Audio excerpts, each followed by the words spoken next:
Sawadee-kap. Hello and welcome to Daily Wisdom, Walking the Path with the Buddha. Today is our group learning program, and we're starting with a 4-part series of learning breathing mindfulness meditation.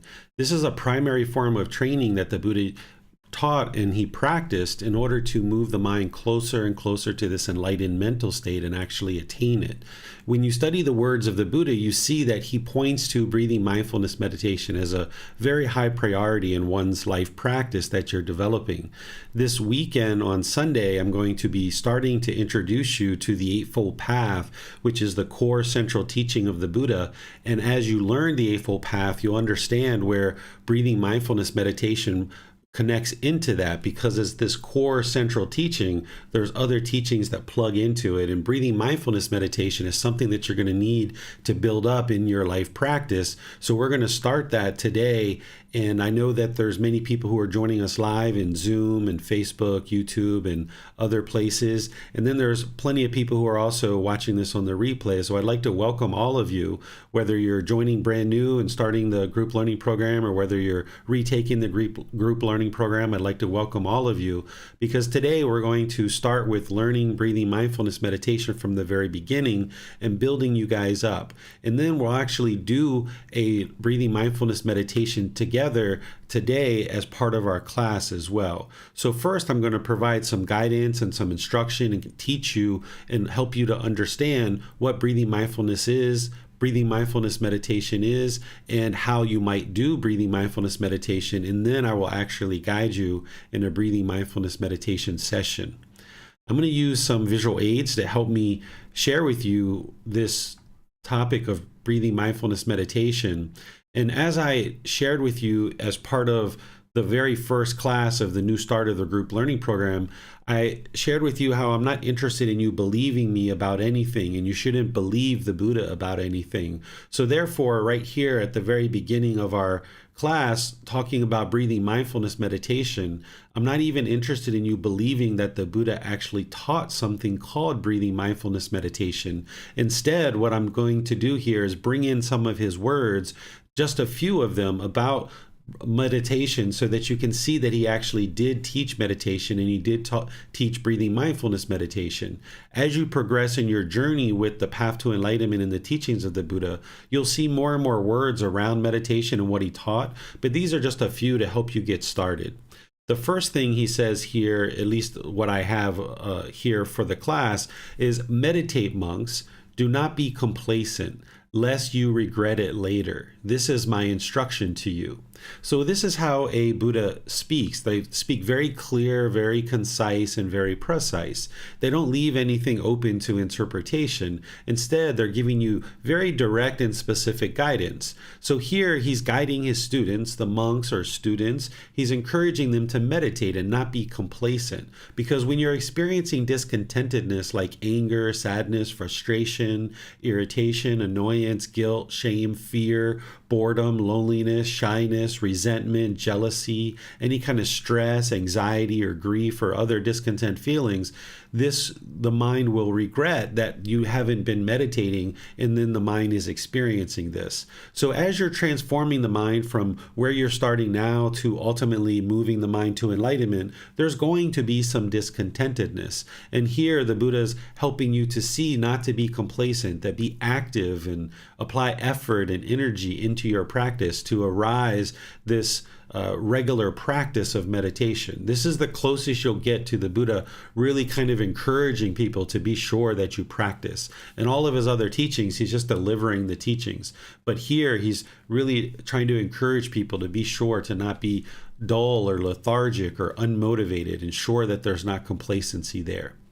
Then he says, a pot without a stand is easy to tip over. The pot is the mind.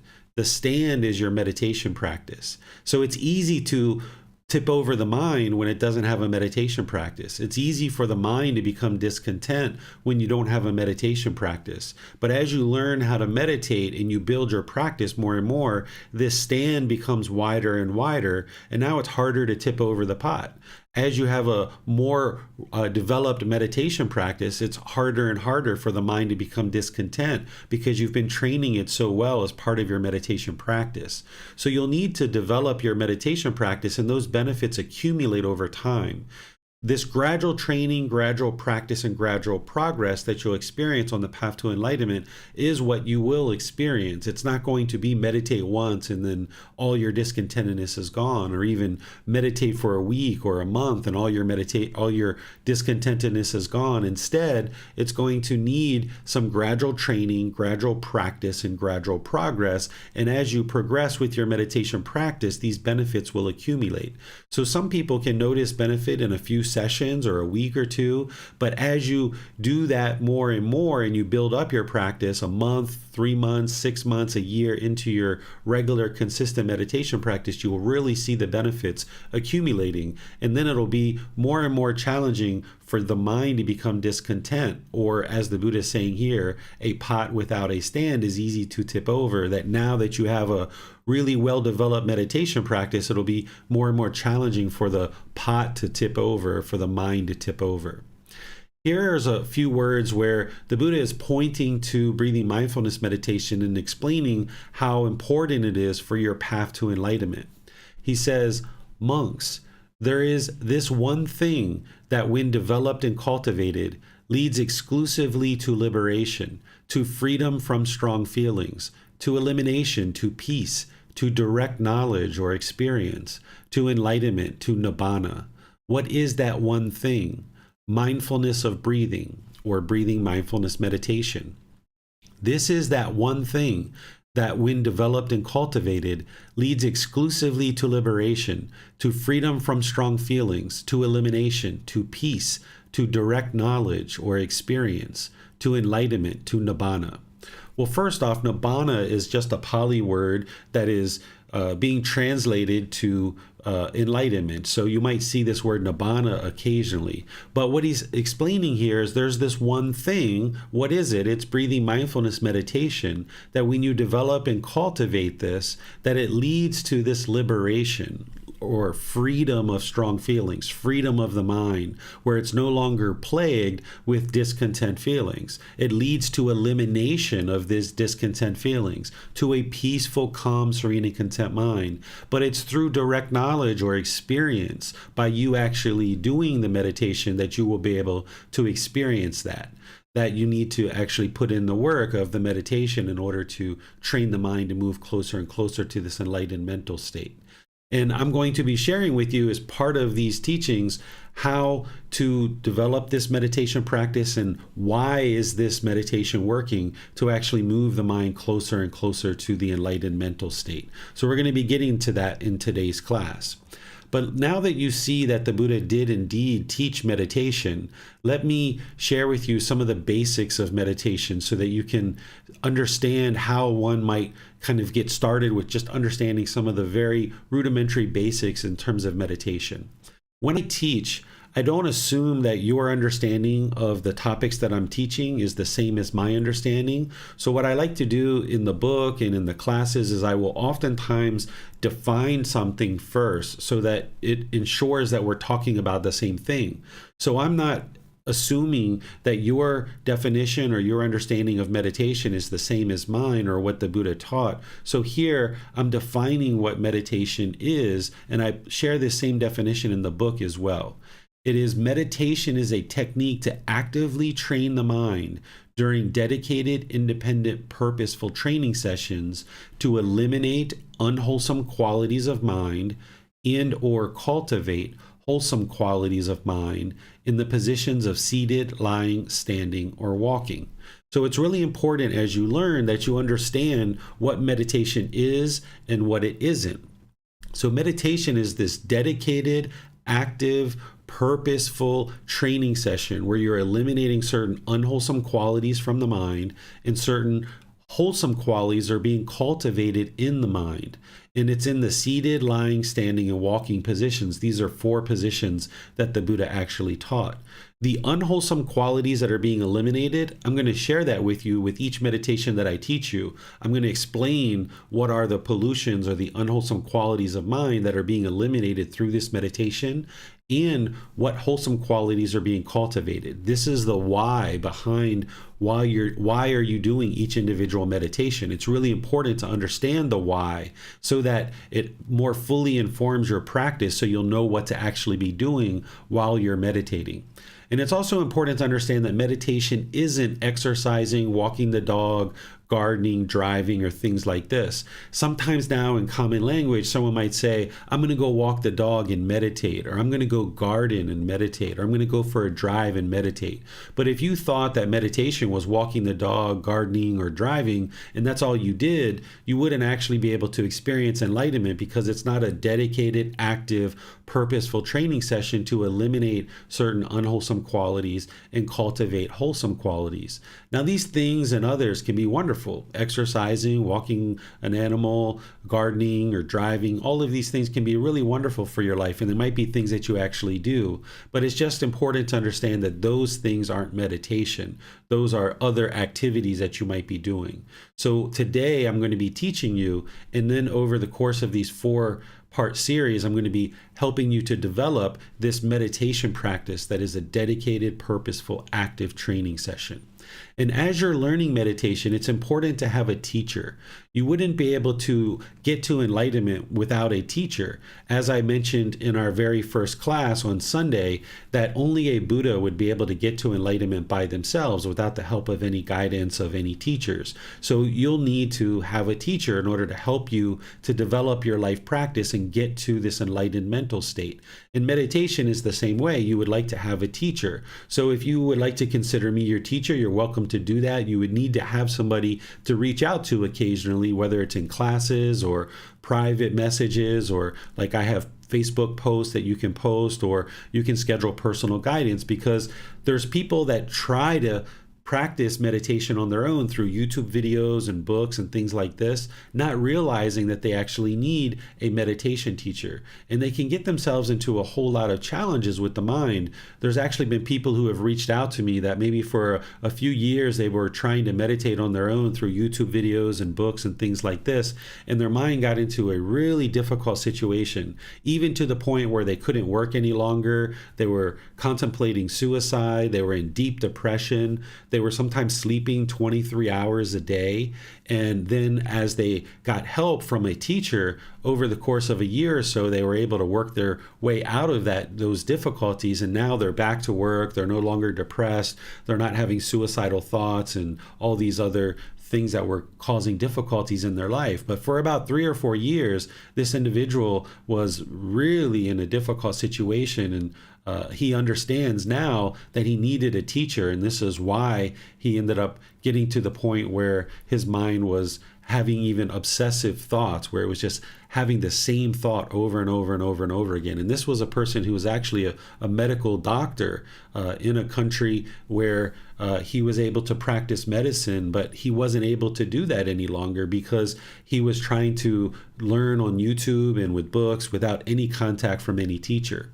There's going to be periods of time in your meditation where you'll meet with challenges and you'll have things that same individual experience, because you actually have a teacher that you can reach out to, and you also have other members of the community that you might develop relationships with over the course of learning, that you also might decide to reach out to those individuals as well. So it's important to have a meditation teacher. Then there's these 4 meditation positions that the Buddha taught. I'm going to share with you these 4 different meditation positions and explain to you how I use these positions, because the Buddha didn't teach just one position because of what we call impermanence, where things aren't steady and constant and fixed. Things are constantly changing. So you're going to need to know these different positions, because you're not going to be able to just use one position permanently. And these different positions are beneficial, and you might have a certain purpose for using one versus the other in any given situation. So what I'm going to do is I'm going to share with you these 4 different positions and how I use them. And then it's important that you don't believe me, but through your own direct experience, you use these different positions at different times and see how they work best for you. So for example, the seated position tends to be my go-to meditation position. I probably use this one 80 or 90% of the time. You're either sitting on the floor with a cushion under your rear and having your legs crossed, or you might be sitting in a chair or something like that, even a wheelchair. If you are in a wheelchair, you can just sit in a device like a wheelchair or a chair. So the seated position is that go-to position that a lot of people learn in, and this tends to be kind of the default position that a lot of people actually use because it's readily accessible and really easy. But as you're actually doing the seated position, you might run into various challenges with the physical body. You might notice in certain situations that you might have aches or pains somewhere in the body. That's where a lying position is really helpful for you. You might decide to just lay down on the floor or lay down in a bed where the body's just straight, the face is up, and the palms are up, and you can just lie down. This completely relaxes all the muscles in the body. So if you have any back pain, or if your hip is causing any pain, or you have any aches and pains anywhere in the body, even your neck or your shoulders, you can sometimes just lay down, and this is going to relax the entire body and you won't feel that pain anymore. Because if you just feel pain throughout your meditation, it'll be very challenging to actually train the mind because the mind is preoccupied with this pain. So you would like to have this position of lying that you can completely relax the body. Then sometimes when you're in lying position or the seated position, you might notice that the mind has a tendency to fall asleep, particularly when you first get started, because meditation, there's a lot of work in order to meditate, and the mind's doing a lot of work. So in the seated or lying position, as the mind's doing this work, if you notice that it's getting sleepy, you can either just go to sleep, or you could change positions to either standing or walking, and this will tend to keep the mind more attentive and alert during your meditation session. You can even use standing position. I've been at bus stops before waiting for a bus and there's 10 or 15 minutes, and I'll just stand there and do some meditation. Or if I'm waiting in line somewhere, maybe to get my driver's license, and there's a 20 or 30-minute line, I might just stand there and get a little bit of meditation in while I'm standing there. I don't necessarily count those as one of my standard meditations, but I can get a little bit of extra meditation there. And then walking position is also really good if the body is sore, or there's any pain in the body, or if the mind is falling asleep. It's also really good.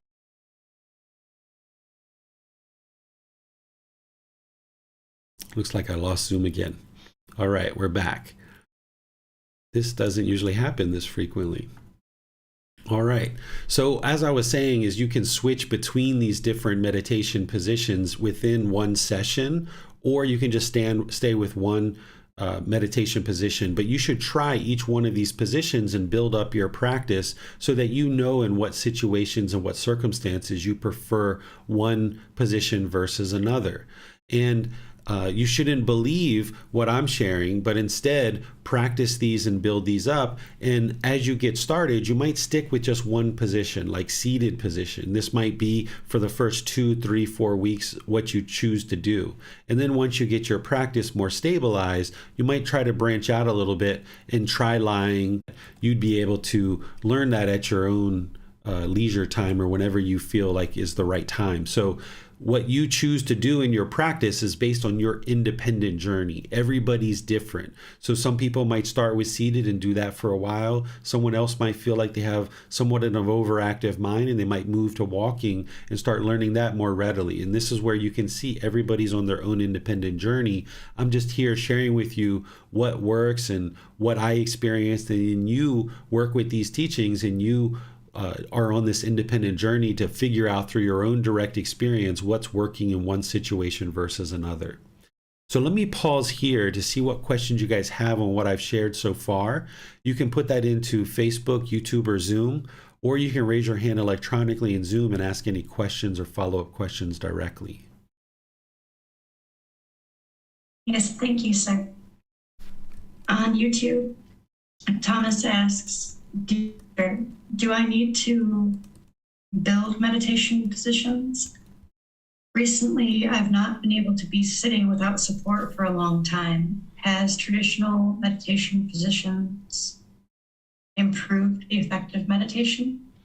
Yeah, so as you switch from meditation position to another, you'll see that there's benefits and things that you can experience differently in one position or another. It's not changing what you do with the mind. With the mind, you do exactly the same thing, regardless of, you're not interested in the body being painful. You're not interested in it being luxurious because there it can kind of lack its attention, lack its focus. So you're not interested in being luxurious with the physical body or painful. Instead, you'd like to find this middle where the body can be comfortable. While we are walking. So breathing mindfulness meditation can be done in seated, lying, standing, and walking position.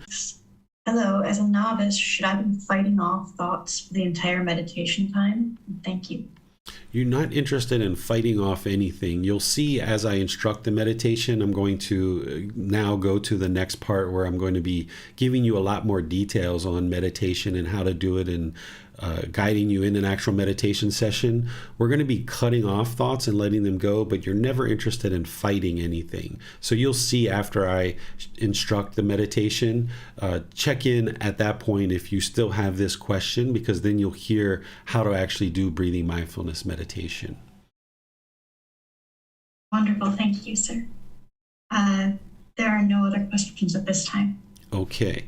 Let's go to the next part of our class, which is what I like to share with you in terms of what we're actually accomplishing in breathing mindfulness meditation. These are the 4 individual meditations that the Buddha taught as part of his teachings. And the first 2, breathing mindfulness meditation and loving kindness meditation, are something that every single practitioner is going to need on the path to enlightenment. And that's because they address 2 of the 3 primary problems that the Buddha discovered. When we get to chapter 8, we're going to be discussing what's called transforming the 3 poisons of craving, anger, and ignorance. And these are the 3 high-level problems that the Buddha discovered about the unenlightened mind. And each one of these meditations, breathing mindfulness meditation addresses one, loving kindness meditation addresses the other, and then part of developing your practice to acquire wisdom addresses the third one. So as you learn the 3 poisons, you'll understand more closely why the Buddha taught only these 2 primary methods of meditation, because that's really all you'll actually need. And then this meditation to eliminate sexual cravings and meditation to realize non-self, these are 2 specialized meditations that not everyone's going to need. So I only teach those on an as-needed basis. But in this program, to get you started, breathing mindfulness meditation is the first priority, because what you're going to learn on Sunday is that the primary cause of all discontentedness in the mind is craving, desire, attachment. This is what's actually leading to the anger, the sadness, the frustration, guilt, shame, fear, shyness, boredom, loneliness, resentment, jealousy, and all these other discontent feelings. So when you learn the 4 Noble Truths as part of Sunday's class, you'll then hear me explain to you that breathing mindfulness meditation is one of the primary trainings to address the primary problem that the Buddha discovered. Because in those 4 Noble Truths, I'm going to be explaining the problem, the problem, the cause, the elimination, and the path forward. So here with breathing mindfulness meditation, what you're eliminating from the mind is what's called craving, desire, attachment. This is the mental longing for something with a strong eagerness, the way the mind chases after the objects of its affection. If it gets what it wants, it gets pleasant feelings like happiness, excitement, elation, thrill, euphoria. But if the mind doesn't get what it wants, then it moves to this anger, sadness, frustration, irritation, and other painful feelings. So it's really important as part of your path to enlightenment to understand the 4 Noble Truths and what craving, desire, attachment is, which we're going to be describing on Sunday in detail. We're going to be going into that in detail. But just understand that breathing mindfulness meditation is antidoting or transforming or uprooting this unwholesome quality in the mind of craving, desire, attachment. And then I'll explain that to you on Sunday. Then what you're cultivating in the mind is called mindfulness and concentration. These are 2 qualities of mind that's part of this core central teaching of the Eightfold Path. Mindfulness is awareness of mind. And in order to purify the mind and train the mind, you're going to need this awareness of mind in meditation. But then also all throughout your day, you'll need to have this awareness of mind so that as unwholesome qualities are arising, you can skillfully cut those off and let them go. And then when the wholesome qualities are in the mind, you can support those, encourage those, and not allow them to fade. So mindfulness is a very important quality to cultivate in the mind. So you're developing that in meditation and then practicing it in daily life. And this is, once again, something that we're going to be going into a lot of detail on when we get to that section of the Eightfold Path. I'll be explaining to you what mindfulness is in more detail. But for now, you might just think of it as awareness of mind. And then the other aspect that the mind is cultivating in breathing mindfulness meditation is this wholesome quality of concentration, or the ability to have singleness of mind, where you can focus on a single object and train the mind to have focus and clarity and concentration. So in our meditation, we're going to be focused on the breath. And as you receive this instruction, you'll hear that the breath will be coming into the nose. You'll be hearing the sound of the breath, and you can focus on that sound, or you can focus on the sensation of air moving into the nose. This is the single object that you're focusing on to develop that singleness of mind. The breath is the present moment. It's right now. And what the unenlightened mind will have a tendency to do is it wants to go to the past, or it wants to go to the future. So as you're focusing the mind on the breath, you're developing this awareness of mind where you're aware of what thoughts are coming into the mind, and you're training it or honing it and practicing to focus on just a single object like the breath in the present moment, so that when the mind moves off the breath, you can regain this control of the mind. One of the problems that are in the unenlightened mind is it lacks discipline, or it lacks control. So when the mind wants to run forward into the future or run into the past, in meditation, you're going to be training the mind to come back to the breath, the present moment. And then over an accumulation of multiple sessions, your mindfulness or awareness of mind will gradually increase. The concentration will gradually increase, where you have more ability to focus the mind. And then you're also eliminating craving, desire, attachment, which is also helping with concentration. And now these qualities of mind, of mindfulness and concentration, you can use them in daily life, in your personal and professional relationships, and all that you do in life. You'll have more awareness of the mind, you'll have more focus, more concentration, you'll develop more memory. And this all comes from training the mind and breathing mindfulness meditation, and then using those qualities in your daily life, along with all the rest of the Eightfold Path that I'm going to be teaching you over the next 3 Sundays. So this is the purpose behind breathing mindfulness meditation. This is when I describe the definition of breathing mindfulness meditation, where I say it's a dedicated, active, purposeful training session to eliminate certain unwholesome qualities and arise certain wholesome qualities. Well, the unwholesome qualities that you're eliminating is craving, desire, attachment, the mental longing, where the mind isn't content and peaceful and joyful in the present moment. It wants to be in the past, or it wants to be in the future. So you're eliminating that unwholesome quality of craving, desire, attachment. And the wholesome qualities that you're cultivating is mindfulness and concentration. Then let's talk about starting a meditation session and the way that you would start, and some things that you need to understand as we get ready to now learn breathing mindfulness meditation. One of the first things to understand is that the mind is the boss and the body is the employee. Essentially, the body is following whatever the boss, the mind, is interested in doing.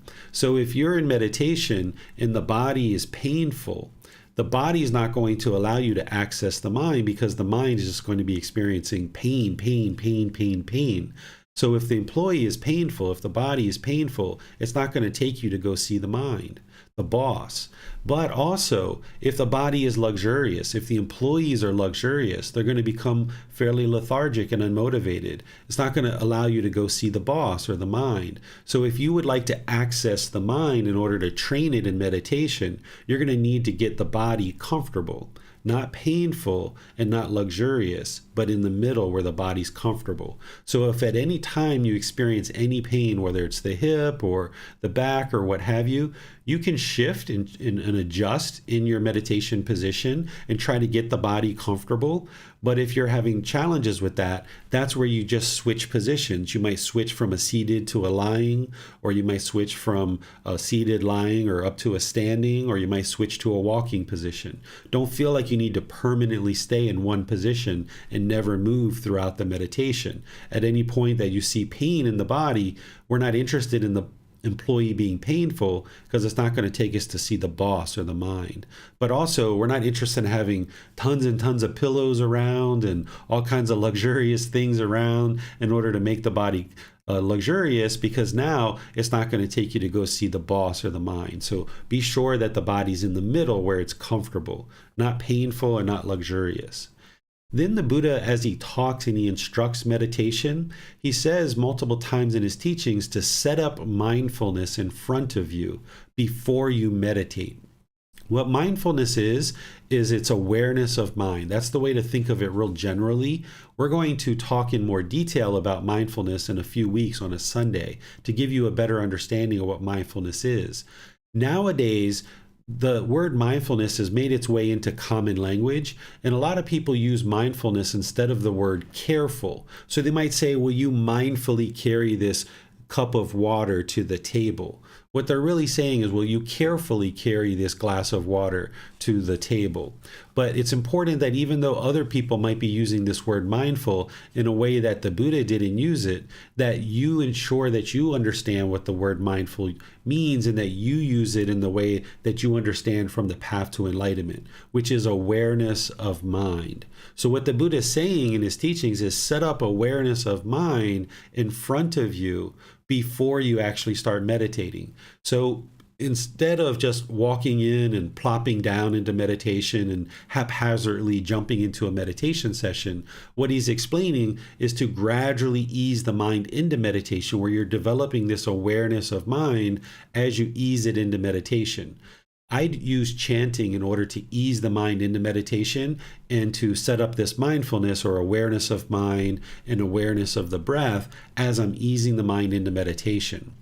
I will teach you chanting over a 4-part series that will start in about 2 months from now. So you're going to learn the chanting, but in the meantime, and even once you learn the chanting, you might decide to do other things. Maybe you go to the bathroom and empty out the organs. Maybe some people like to do a little bit of stretching or other things, or maybe you would like to loosen up the neck and get the body nice and comfortable, where you're bringing this awareness to the mind and you're not just plopping down in meditation and trying to start. So be sure that you kind of get into the habit of setting up this mindfulness or this awareness of mind as you ease it into meditation, and you'll get much more benefit out of the meditation itself. Then in terms of a time, frequency, or schedule, the amount of time that you might decide to meditate is going to be based on your your life and kind of the way that you develop the mind. When you first start, it might be 5 minutes, 10 minutes, 15 minutes of meditation per session. That might be what your mind is able to do. That might be what you have space for in your life. But what you would like to build up to is a 30-minute session, about 30 minutes or more each individual session, 2 or 3 times per day. Now, it's very rare that anybody can really do that right off the bat, that you're going to be able to necessarily do 2 or 3 meditation sessions for 30 minutes or more per session. Instead, you start wherever you start. If it's 5 minutes, if it's 10 minutes, if it's 20 minutes, wherever you start is where you start. But over the course of weeks and months, just gradually build up where you're making more and more space in your life and you're training your mind more and more closely, where you can get to 2 or 3 sessions per day for 30 minutes or more. And again, it's going to take you some time to build that up. You're not interested in having an alarm if you don't need one in order to do your meditation. If you're on your way to work in the morning and you've only got 20 minutes and you need to set an alarm, or else you might go over in your meditation, then go ahead, by all means, set an alarm. But in situations where you don't need an alarm, like maybe on the weekends or on the evenings, it's best to not set an alarm, because one of two things is going to happen. Either you're going to set the alarm and you're going to be in meditation and you're going to be yearning and longing. Is it time yet? Is it time yet? Is it time yet? And the mind's going to be obsessive about the time. Or the other thing that can happen is you can be deep in meditation, getting all kinds of benefit, and then the alarm goes off. And if you hadn't set the alarm, you would have actually been able to continue your meditation longer and gotten a lot more benefit. So in situations where you don't need an alarm, it's best to not set one. The way you keep track of your time is you look at what time it is when you start your meditation. Okay, it's 9 a.m. or it's 9 p.m. Now you do your meditation, and then when you're done, you look at the time. Okay, it's 9:15 or it's 9:30 or it's 9:45, and now you know that you meditated for 15 minutes or 30 minutes or 45 minutes or what have you. In terms of a fixed schedule in order to meditate, it's best not to have a fixed schedule, because you're not going to be able to meditate at the exact same time every day. If you set up a schedule where every day at 8 a.m. or every day at 8 p.m. I'm going to meditate, you might be able to do that for a few sessions, but life is going to happen. Things are going to be constantly changing in your life, and you're not going to be able to stay to that fixed schedule. So if you set up a schedule of a fixed time to meditate, you're kind of setting yourself up to fail. Instead, what you would like to do is have these anchor points where 2 or 3 times a day you're meditating. And maybe that's morning, maybe that's evening that you're meditating. And then where you ultimately would like to end up is where you're getting in this third session potentially every once in a while or maybe on a regular basis. But if you can get to at least 2 to 3 meditation sessions per day for 30 minutes or more, this is ideal. Even if you're doing 2 sessions a day and you build up to 30 minutes or more, this is where you're going to see the most benefits. But when you first get started, wherever you're at, that's where you're at. And some people can meditate for a minute or 2. My son, when he started meditating, it was kind of like 1 minute or 2 minutes. Same thing with me when I first started meditating. It was very short, but then you just gradually expand it wider and wider. And this is where you know that you're on your own independent practice. You're not comparing yourself to anybody. You're not in a competition with anybody. It's your own independent practice. So wherever you start is where you start. Just be sure that you do it where you don't have a set fixed schedule, because things in life aren't going to be set and fixed like that. They're going to be constantly changing. As you meditate, you might notice that the mind becomes sleepy at different times. This is also common. This happens because the mind is working quite a bit during meditation. It's not a time to zone out and do nothing, that the mind is actually active during the meditation. So because of that activity, the mind can sometimes become sleepy. But the other reason why this sometimes happens is because you may not have been sleeping very well over the last several years of your life. And now, with all that pollution having built up in the mind, as you start removing the pollution, the mind might start being interested to sleep, and it falls asleep more easily and more readily as you build up your meditation practice. So you might notice a period of time of 3 months or 6 months or so where in meditation, and maybe even right after meditation, you become somewhat sleepy. This is kind of normal. And what you should do is either just get some sleep because you need some rest, if that's what you need, or if what you need is to elongate your meditation sessions, that's where you change your positions to standing or walking. The lying position tends to induce sleep, so this one isn't necessarily ideal if you're finding that you're falling asleep or that you're getting sleepy in meditation. Usually sleeping in meditation isn't the best way to do your meditation. You'd like to actually be active and dedicated in your meditation so that you're getting some real training in. So if you're noticing that you're dozing off and falling asleep, lying position probably isn't the best position for you. But that doesn't mean you shouldn't develop it, because you might need it at other times. There were times where I got into like a motorbike accident and I couldn't cross my legs, or I couldn't sit in a chair. I was hooked up to an IV and I was lying in bed, and the best way for me to meditate at that point was lying meditation. So you'd like to develop all 4 meditation positions over time, but remember, you're doing this little by little. You don't have to snap your fingers and do all of this in one day. It's like walking up a mountain. You're going to gradually progress up this mountain little by little and attending to the things that you need to attend to as you go. So as you notice sleepiness, you can either just get some sleep or switch positions to help the mind stay more attentive and alert or invigorated during your meditation sessions. As you're meditating, the body might experience some various physical sensations, like some itching sensations or other sensations.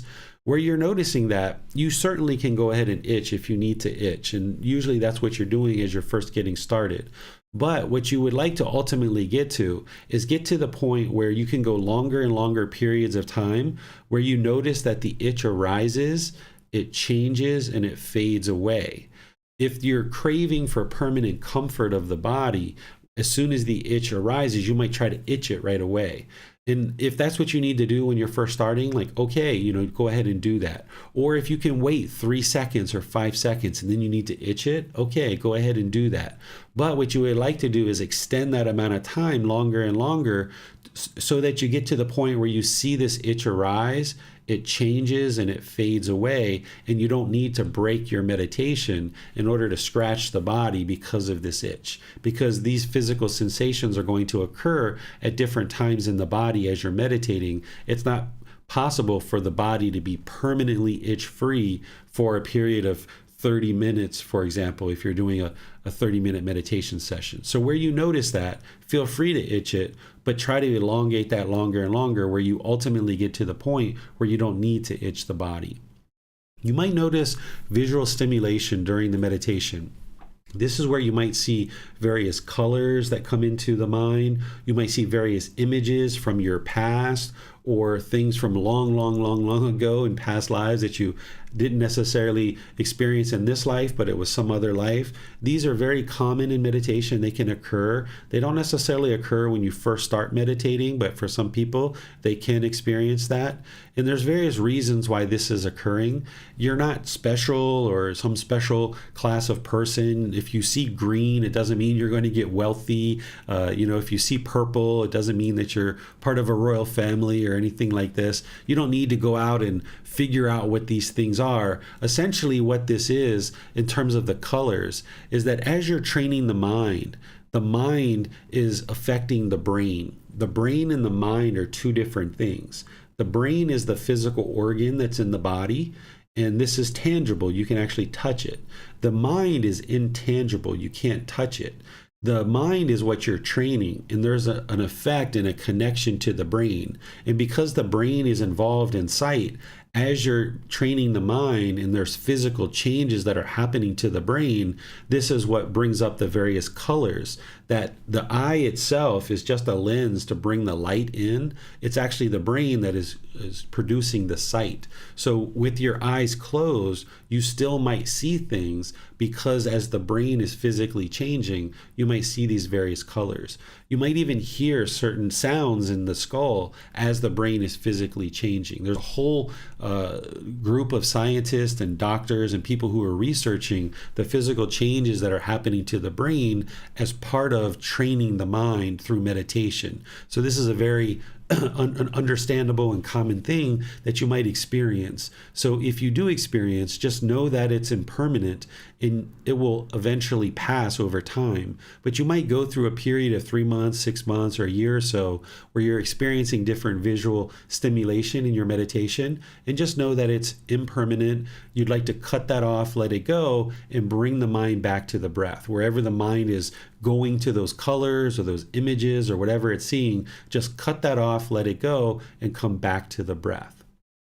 Then you might have been taught or you might have seen that some people use various external stimulus during their meditation. There might be beads or candles or incense or music playing or gongs or things like this.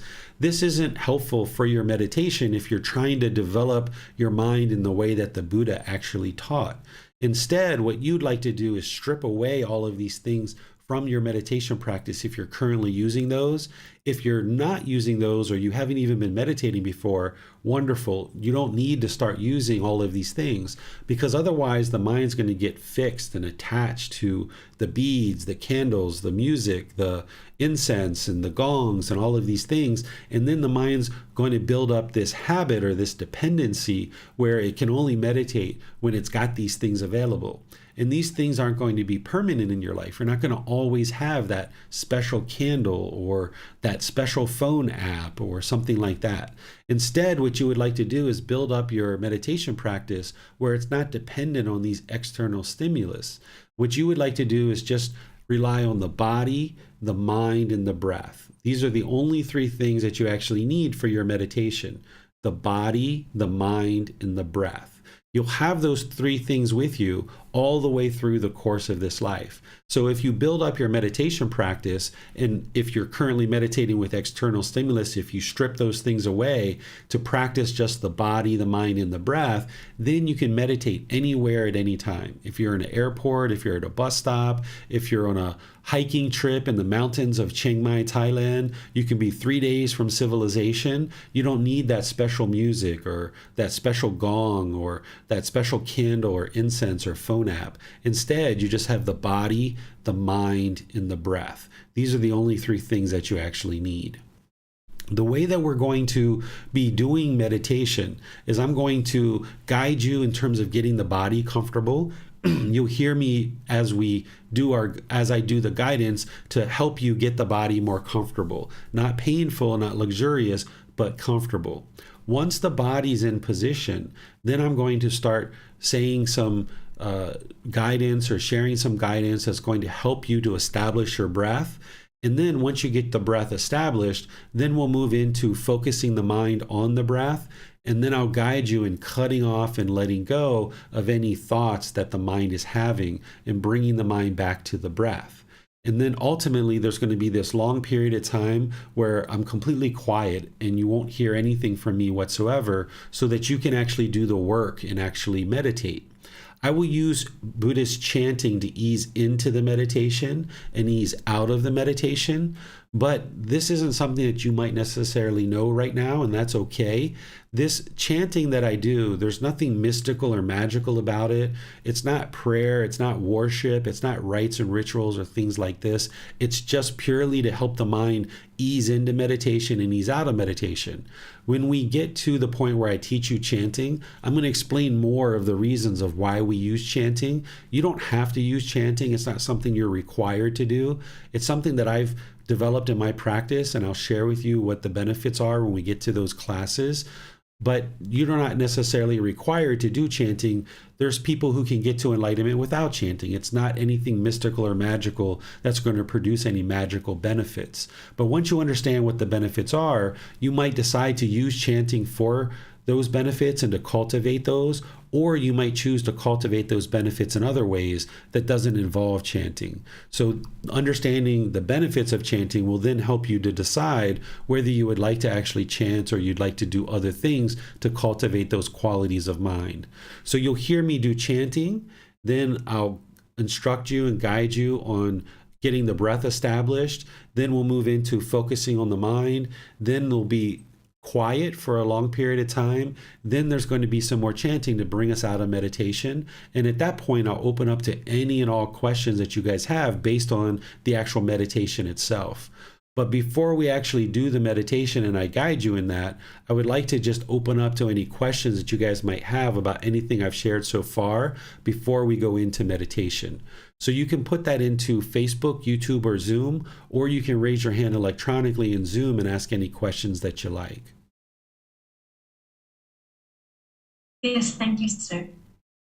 On YouTube, Saeed asks, is it okay to meditate while putting my back bent to the wall? If you need that, you can use that. It's not advisable that if you don't need it, you don't need to use it. Just strengthen the back muscles.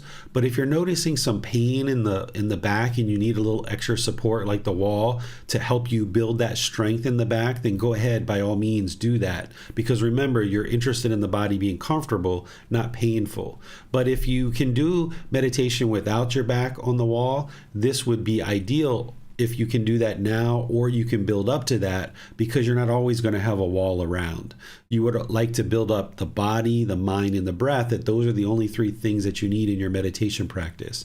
But if you need that for a period of time, then go for it and use it until your back muscles are strong enough to be supported by itself. Wonderful. Thank you, sir. And then also on YouTube, Thomas asks, as far as I do understand, this class can be like a sangha, one of the three jewels.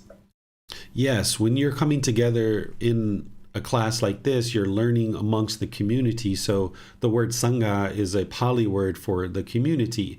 And as part of what the Buddha taught, he talked about you need three things in order to get to enlightenment. You would ultimately need to build confidence in him, that his teachings actually lead to enlightenment. You would need to have access to his teachings, and you would need to be part of a community. With just one of these things, you wouldn't actually be able to get to enlightenment. So if you just had confidence in the Buddha, but you didn't have access to his teachings and you weren't part of a community, you wouldn't be able to get to enlightenment. Or if you just had access to his teachings, you didn't have confidence in him and you weren't part of a community, you wouldn't be able to get to enlightenment. Or if you were just part of a community, you didn't have access to his teachings and you didn't have confidence in him. So it's all three things that help you to get to enlightenment. As you build this confidence in him, you have access to his teachings, and you're part of a community.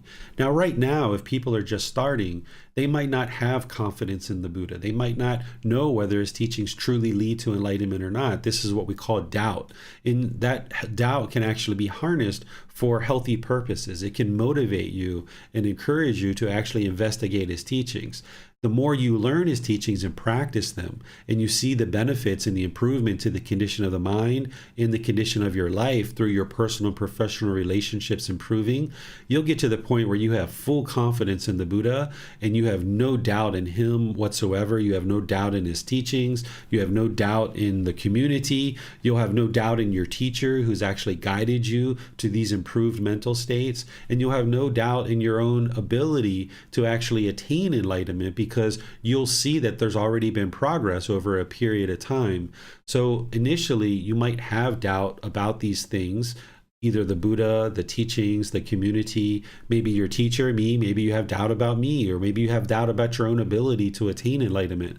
But as you investigate the teachings and you learn more and more closely, you practice them, this doubt will gradually erode, because you'll see the improvement to the condition of your mind. So that's why I invite you guys to come into Zoom a bit early if you'd like. You're not required, but if you'd like to participate in getting to know the rest of the community, there's usually people logging in somewhere between 8:30 and 8:45, and there's usually somewhat of a conversation going on prior to class in Zoom before the actual class goes live. So you guys are welcome to log in like that in order to get to meet each other and be part of the community. But even just joining on YouTube or Facebook or listening to the podcast, the replay, you're still part of a community that can help you. And that's what that Facebook group is there for too. So there's an online community. And then when we have retreats and other events that you guys might decide to attend, that's an opportunity for you to connect with the community as well.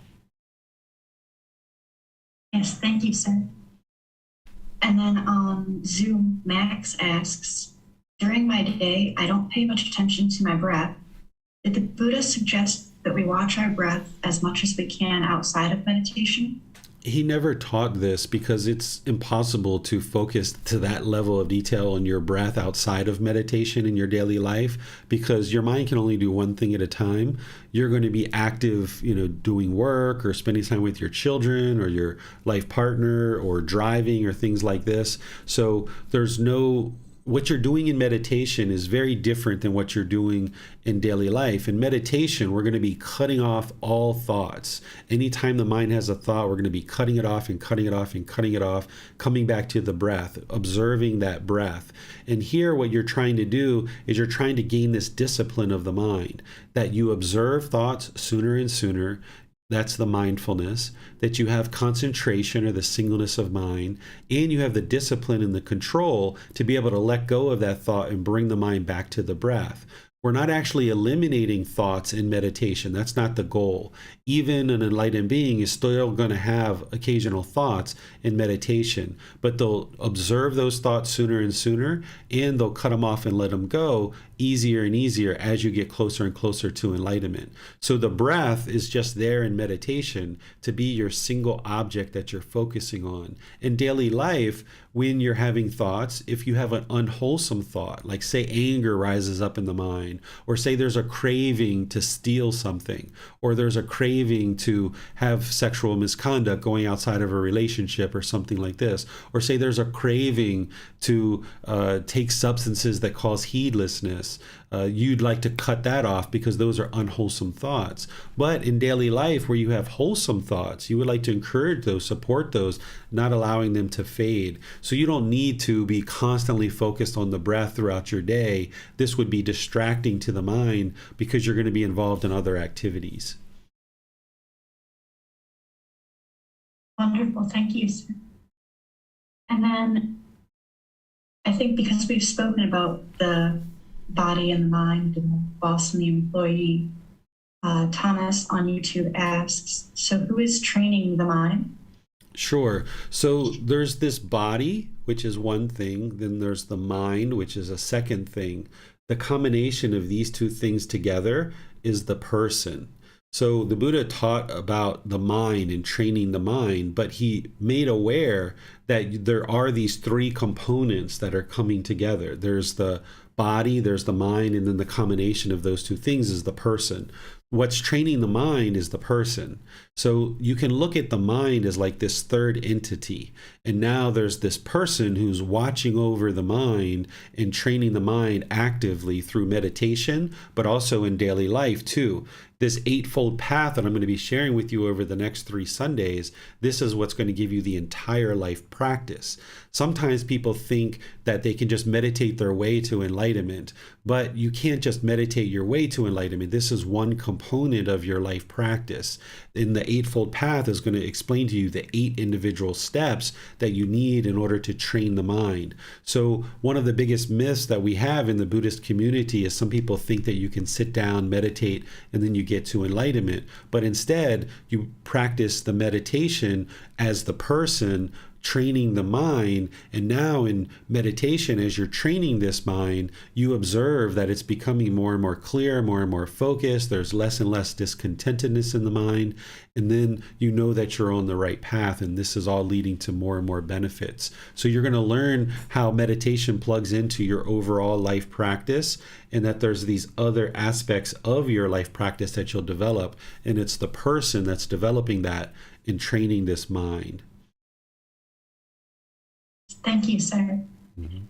And then a question's not really related to meditation. On YouTube, Pepiko asks, does one need the 4 jhanas to reach enlightenment, sir? Everybody who gets to enlightenment will pass through the jhanas. These are 4 preliminary phases that the mind goes through before it gets to the first stage of enlightenment. We're going to be talking about these in about 3 Sundays from now. Wonderful. Thank you, sir. Mm-hmm. It does not appear there are any other questions at this time.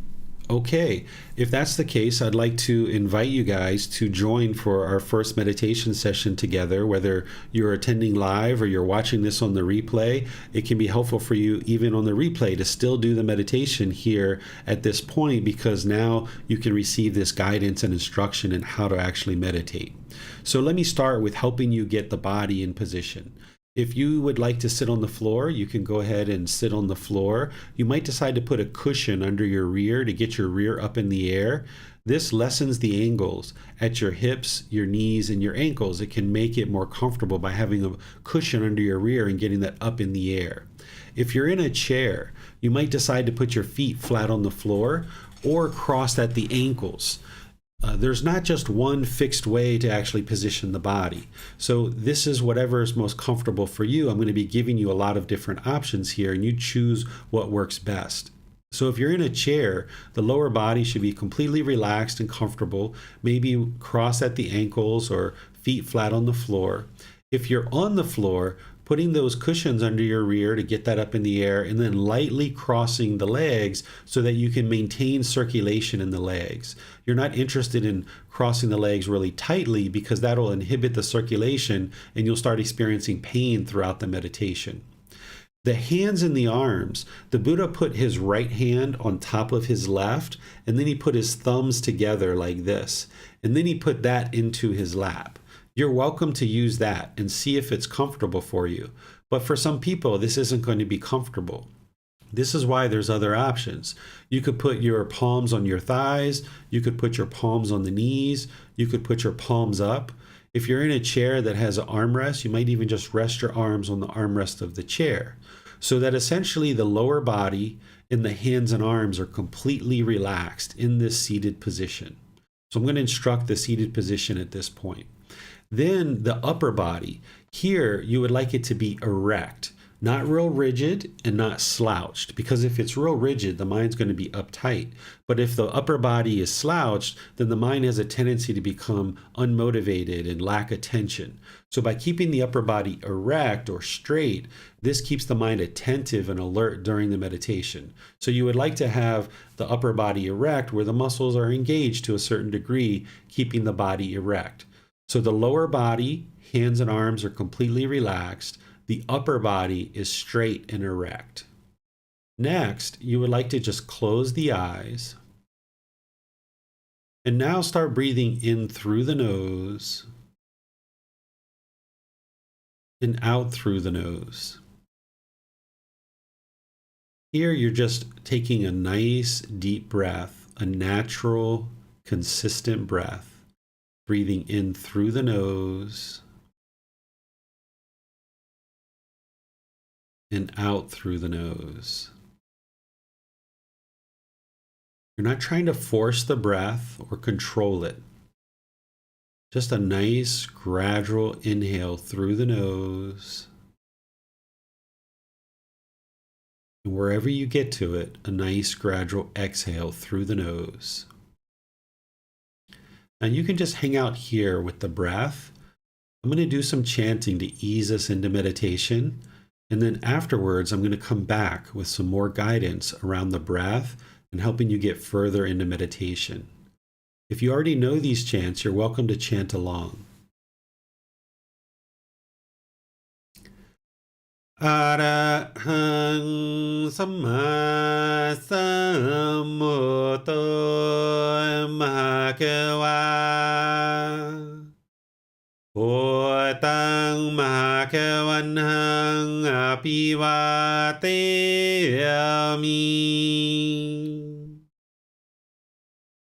Savakhato Bhagavata Tammo Dhammang Namasami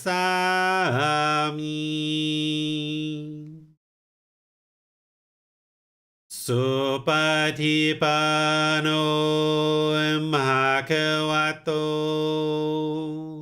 Sāvaka Saṅkho Saṅghang Namami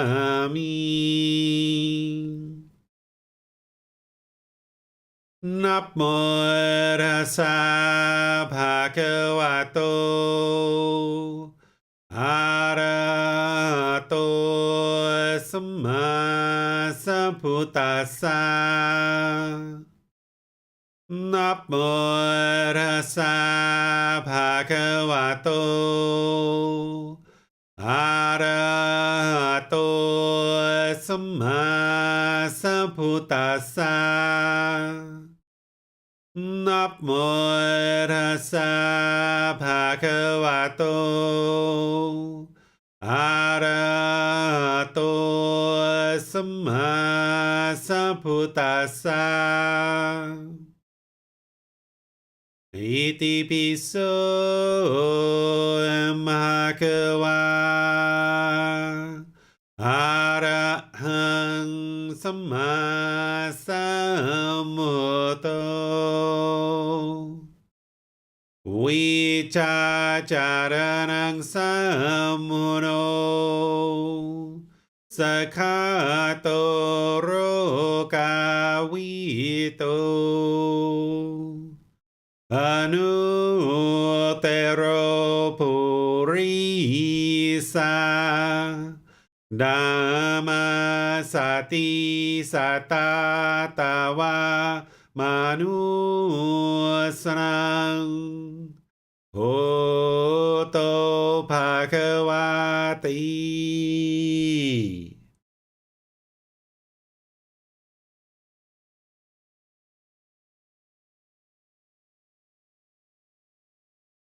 Okay, you should just be breathing in through the nose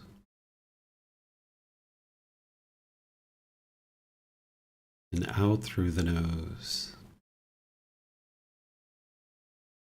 You should just develop a nice natural breath. Breathing in and out. Breathing in and out. Your breath isn't going to necessarily match up with the guidance that I'm providing. This is your practice.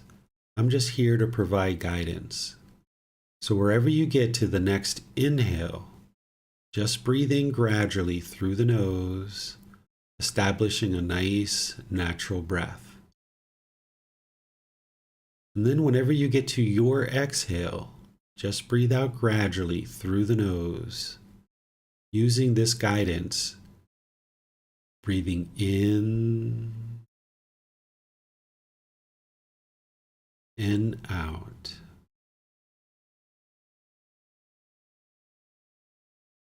Breathing in and out. So this guidance is just here as a reminder to help you develop a nice natural breath. Breathing in through the nose. And wherever you get to it, just breathe out gradually through the nose. Once the breath is well established, you'd like to start fixating the mind on the breath, the sound of the breath, or the sensation of air moving into the nose. The breath is the present moment. Fixate the mind on the breath, the present moment. Breathing in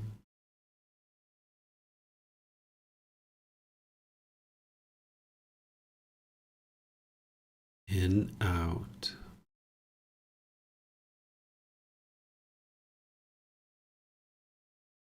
Breathing in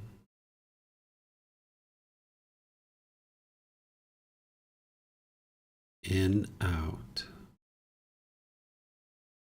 With the mind fixated on the breath, whenever you observe that the mind is off the breath, cut that off, let it go, and come back to the breath, the present moment. There's no need to label the thought, analyze it, observe it, judge it, or even try to figure out where it's coming from. Just wherever you observe that the mind is off the breath, cut that off, let it go, and come back to the breath, the present moment. Breathing in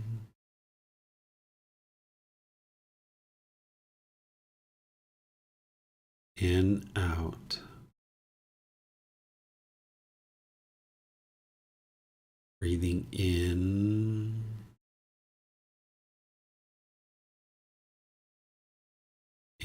out.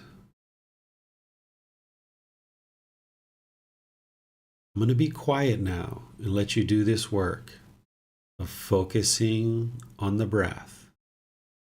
And whenever the mind is off the breath, you cut that off, let it go, and come back to the breath, the present moment. You have nowhere to go. There's nothing to do. No one needs you right now. This is your time to focus on the breath. Breathing in and out.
อะระหังสัมมาสัมพุทโธมหาเกวาโพตังมหาเกวันหังอภิวาเตมิสวะ สวะคาโตมหาเกวตาอะธัมโมธัมมังนามัสสามิสุปฏิปันโนมหาเกวโตสาวกสังโฆสังฆังนามามิ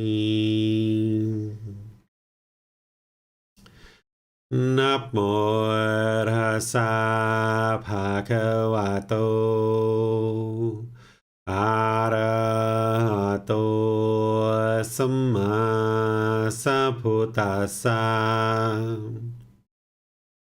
นะโมตัสสะภะคะวะโตอะระหะโตสัมมาสัมพุทธัสสะนะโมตัสสะภะคะวะโตอะระหะโตสัมมาสัมพุทธัสสะอิติปิโสมหะเกวาอะระหังสัมมาสัมพุทโธวิชาจารณังสัมพุทโธสัคคาโตโรกาวิโตอนุเตโรปุริสาดัมมาสติสัตตาตาวามนุสนังโอโตภะคะวะติ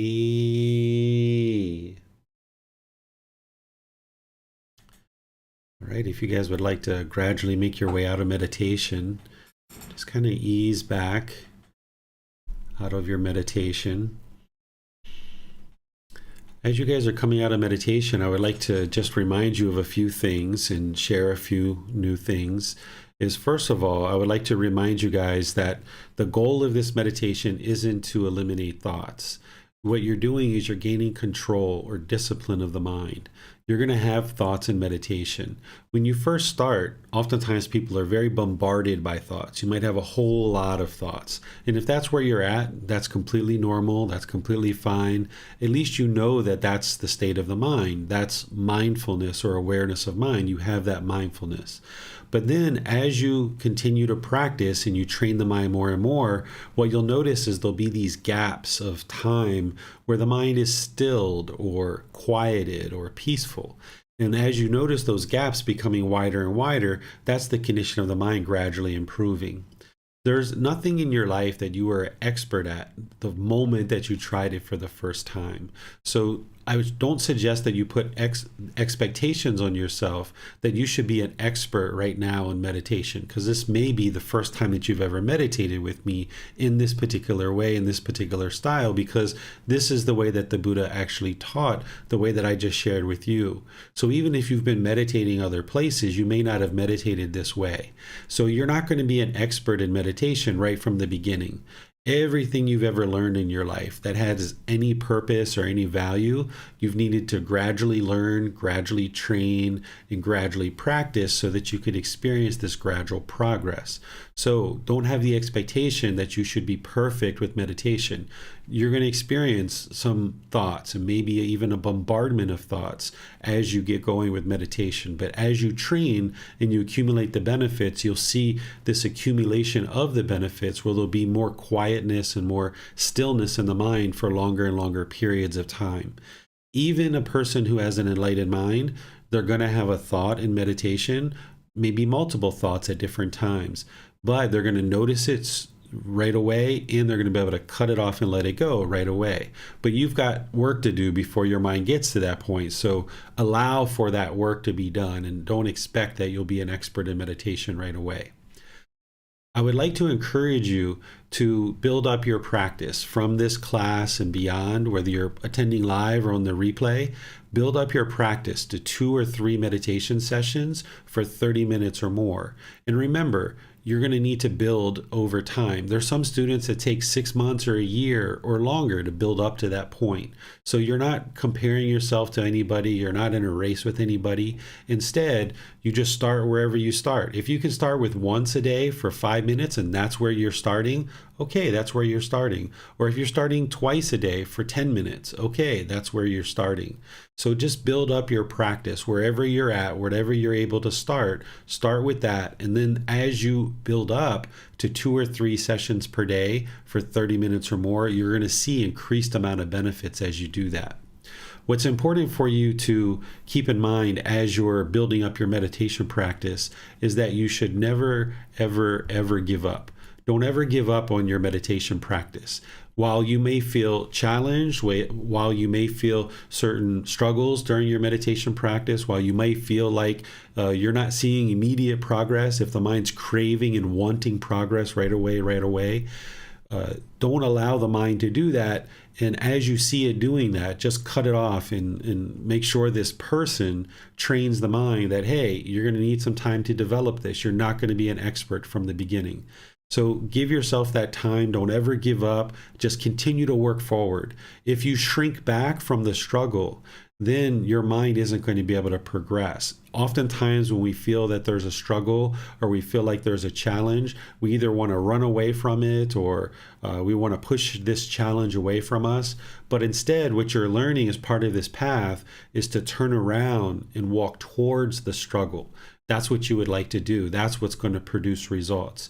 If you give up, it's walking away, right? It's going to allow this discontent mind and these bombardment of thoughts to continue. That's for sure going to lead to no progress if you give up. But if you turn around and you walk towards the struggle by coming to classes, by reading the books, by asking questions of your teacher, by maybe scheduling personal guidance sessions, by asking questions, this is walking towards the challenge so that now you can gain wisdom and you can improve the condition of the mind. But if you give up or you turn away from the struggle, you're not going to be able to experience that progress. And remember the words of the Buddha that I shared at the very beginning of class. Meditate, monks, or meditate, students. Do not be complacent, lest you will regret it later. This is my instruction to you. So if you can remember this over the coming weeks and months, that where you see the mind wanting to be complacent, maybe it wants to search on social media and surf some posts. Maybe it wants to watch TV, listen to music. Maybe it wants to, run around and do this thing or that thing. Instead, don't allow the mind to be complacent. Start carving more and more time out of your life where you allow the mind to develop this meditation practice and the other things that you're going to need too, like coming to classes and reading books and things like that. So where you see the mind wanting to be complacent and keeping you in that dark place where there's stress and anxiety and sadness and anger, don't allow that to be there. Don't allow the mind to remain complacent. Instead, the person needs to stand up and decide to train this mind.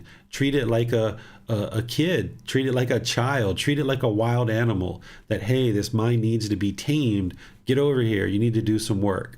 Right? So don't allow it to just be indulgent in all these different activities that maybe it's doing now. Of course, you're going to do some of those things at different times in your life, but where you see the mind, pushing off or shrugging off meditation, you need to arise this energy and this effort that is directed towards practicing the teachings, which includes meditation. So I'll pause here and see what questions you guys have for the rest of class. You can put those into Facebook, YouTube, or Zoom, or you can raise your hand electronically in Zoom and ask any questions or follow-up questions directly. Yes, thank you, sir.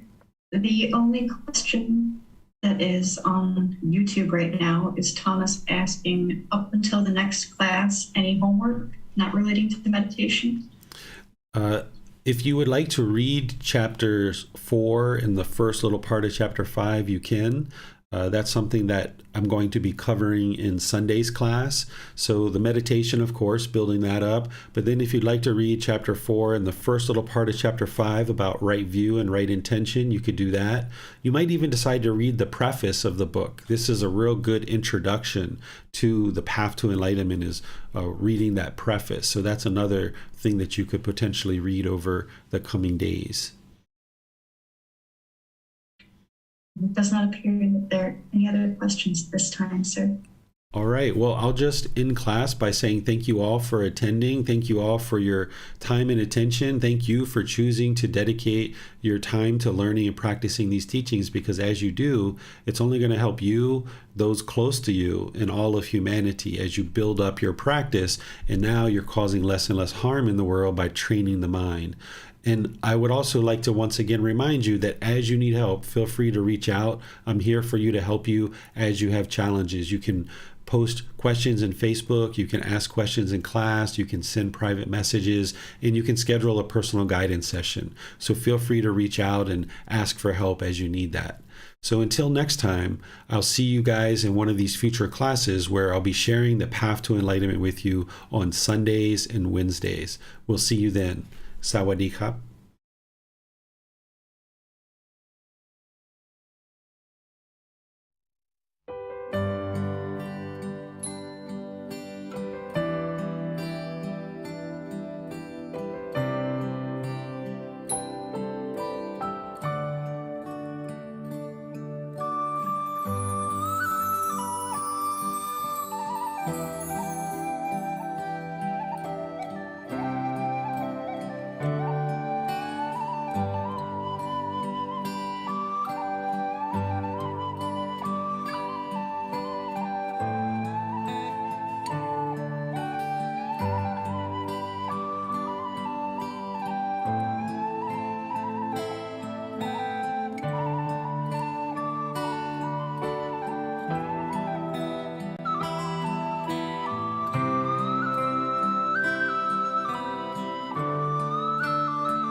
Thank you again for watching. Enjoy your meditation.